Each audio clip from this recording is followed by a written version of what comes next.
ഇന്ന് നമ്മുടെ ഗരയിൽ വന്നത് ഇൻഡിക്ക വിസ്റ്റയാണ്. അത് 1 ലാഖിൻ്റെ സർവീസിന് വേണ്ടി വന്നതാണ്. അതേപോലെ തന്നെ കുറച്ച് ഓയിൽ ലീക്ക് കാര്യങ്ങളെല്ലാം ഉണ്ട്. അതേപോലെ തന്നെ കസ്റ്റമറിന് അത് പിക്കപ്പ് കുറവെന്നാണ് പറഞ്ഞത്. പിക്കപ്പൊക്കെ വളരെ കുറവെന്നാണ് പറഞ്ഞത്. അപ്പോൾ വണ്ടി ഫുള്ളെല്ലാം ചെക്ക് ചെയ്തു. അപ്പോൾ അതിൻ്റെ ക്രാങ്ക് കേസിൻ്റെ അടിയിൽ നിന്നൊക്കെയാണ് വരുന്നത്. അപ്പോൾ ഈ ഒരു വർക്ക് കഴിയുമ്പോഴത്തേക്ക് ആ ലീക്കെല്ലാം പൂർണ്ണമായിട്ട് മാറും. അതിൻ്റെ ചെയിനെല്ലാം ഇളക്കാൻ വേണ്ടി ക്രാങ്ക് കേസൊക്കെ ഇളക്കണം. അപ്പം ഇത് എല്ലാം കഴിയുമ്പോഴത്തേക്ക് ആ ഒരു ലീക്കെല്ലാം മാറും. ഇത് വിസ്തര ക്യാമിൻ്റെ ടൈമിംഗ് ആണ്. ഇത് ക്രാങ്കിൻ്റെ ടൈമിംഗ് ആണ്. മറ്റേ ഈ ഷിഫ്റ്റിനൊക്കെ ആണെങ്കിൽ കുറച്ച് താഴോട്ടാണ്, ഇത് കുറച്ച് മുകളിലോട്ടാണ് ഇതിൻ്റെ ടൈമിങ് വരുന്നത്.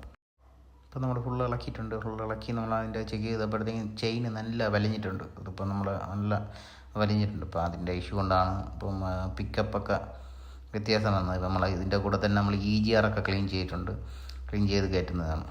ഇത് INA ടൈമിംഗ് കിറ്റാണ്.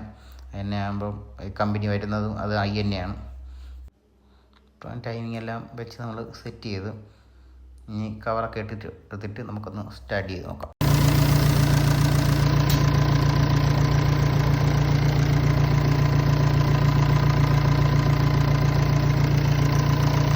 ഇപ്പോൾ നമ്മളത് ടെസ്റ്റ് റൈഡ് പോവുകയാണ്. നല്ല ഇപ്പോൾ നേരത്തെ കാട്ടി നല്ല പിക്കപ്പും കാര്യങ്ങളെല്ലാം ഉണ്ട്. നമ്മൾ EGR ഒക്കെ ക്ലീൻ ചെയ്തപ്പോഴത്തേക്ക് കുറച്ചും കൂടെ പിക്കപ്പും കാര്യങ്ങളെല്ലാം വന്നിട്ടുണ്ട്. നല്ല സ്മൂത്തായിട്ട് പോകുന്നുണ്ട്. നേരത്തെ ആണെങ്കിൽ ചെറിയൊരു പമ്മൽ കാര്യങ്ങളെല്ലാം ഉണ്ടായിരുന്നു. നമ്മൾ ഗിയർ ഷിഫ്റ്റ് ചെയ്യുമ്പോഴത്തേക്കൊക്കെ ആകെ ഒരു ബുദ്ധിമുട്ടാണ്. ഇപ്പോൾ അങ്ങനെയൊന്നുമില്ല. നല്ല പെട്ടെന്ന് കയറി വരുന്നുണ്ട്. നല്ല ക്ലിയർ ആയിട്ടുണ്ട്.